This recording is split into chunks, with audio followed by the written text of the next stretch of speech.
Ever wonder how ballerinas manage to dance on the tips of their toes? It takes years of training, remarkable skill, and special ballet slippers. These toe shoes are handmade in what's truly a manufacturing pas de deux, a graceful pairing of traditional methods and modern materials.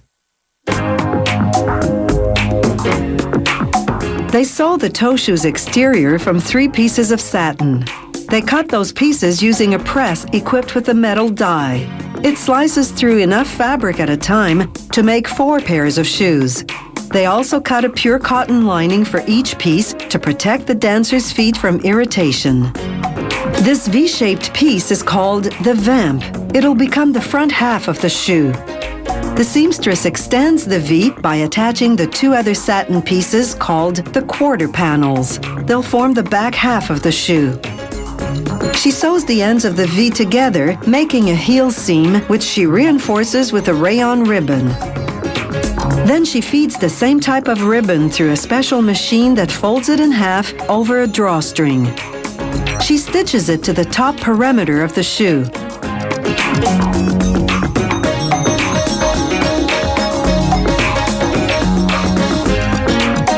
This encased drawstring will enable the dancer to pull the shoe tightly around her foot.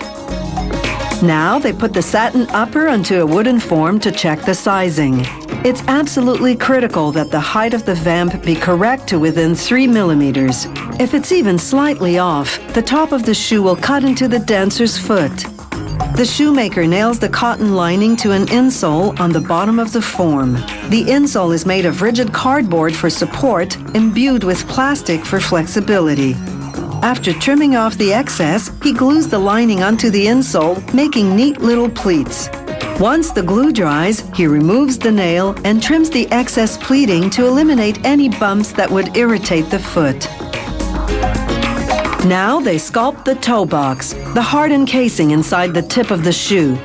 It's made of papier-mâché, only instead of paper and paste, they use fabric and paste. Then they soften up a piece of resin-coated cotton in water and apply it on top.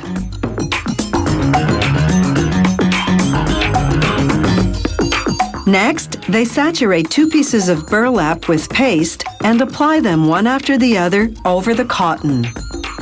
The paste is made of flour, water, starches, and a rubber and plastic-based resin that hardens to a semi-flexible state.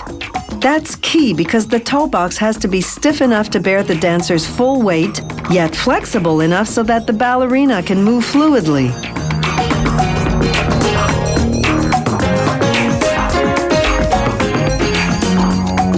Now the final layer of fabric, a piece of pure cotton.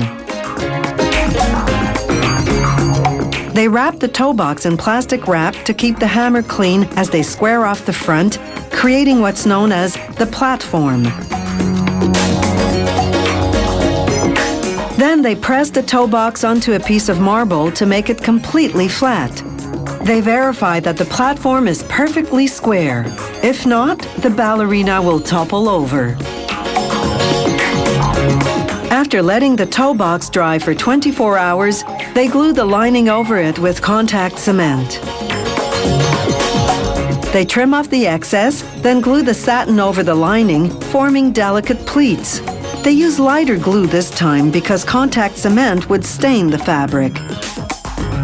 They apply a foam filler to even out the shoe's underside, then coat it with high-strength vinyl glue. They apply the same glue to a sole, then leave both to air dry.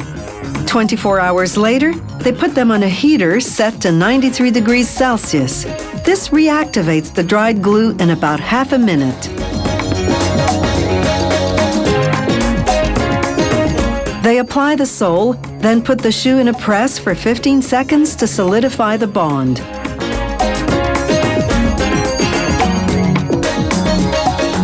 Now they can remove the shoe from the form. The sole is made of suede, a material that has just the right amount of grip.